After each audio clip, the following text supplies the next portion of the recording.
Le PSG qui a été tenu en échec à domicile face à Rennes grâce à un penalty généreusement accordé et transformé à Gonzalo Ramos. Mais ce qui fait On parler, dirait un penalty rigoureux.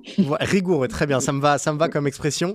Mais ce qui fait parler, c'est évidemment la sortie de Kylian Mbappé à la 65e minute. Non pas que ce soit un scandale, simplement, c'est une nouveauté dans le management de Luis Enrique qui, jusqu'à présent, qui avait plutôt ménagé Kylian Mbappé dans son temps de jeu, pas forcément face au micro, parce qu'on se souvient d'autres sorties médiatiques, mais qui là a pris la décision de le faire sortir.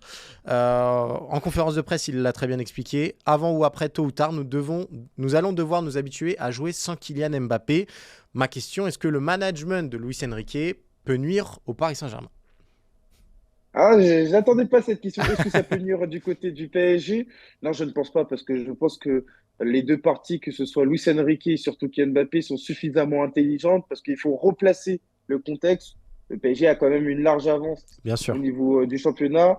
Il y a une échéance très importante. Il y a même des échéances très importantes avec, dans un premier temps, le huitième de finale retour contre la Real Sociedad. Même si tu l'as emporté 2-0, il faut quand même bien terminer du côté de la Real Arena, et tu as un quart de finale contre l'OGC Nice. Mm. Donc, oui, pour moi, c'était circonstanciel dans la mesure où Kylian Mbappé n'était pas bon sur ce match. Et donc, Luis Enrique a voulu faire de la rotation. Bon, Dembélé est également sorti. Dembélé a demandé à sortir.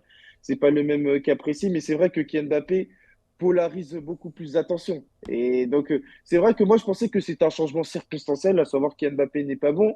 Et le fait d'avoir cette déclaration de Luis Enrique est quand même très intéressant, parce qu'aujourd'hui, Cyril, on peut le dire, Kylian Mbappé est déboulé de son piédestal. Ouais. C'est-à-dire que Kylian Mbappé est un joueur un peu plus ordinaire de par sa situation contractuelle, à savoir que quand on parle de Luis Enrique, il y a une vision moyen et long Long terme, terme. parce qu'on sait très bien que Kylian Mbappé ne devrait pas être parisien la saison prochaine, puisqu'il n'a toujours pas annoncé officiellement. Mais rassure-nous, c'est impossible de voir Luis Enrique faire le même choix en huitième de finale retour de Ligue des Champions ou dans des matchs qui comptent cette saison. C'est uniquement lié à la Ligue 1 et à la réduction des risques plutôt que des choix tactiques qui pourraient devenir réguliers de sa part. Et c'est bien pour ça que j'ai parlé de choix circonstanciels, Ouais, parce qu'encore une fois, il était question d'un match de Ligue 1 où tu as quand même une avance.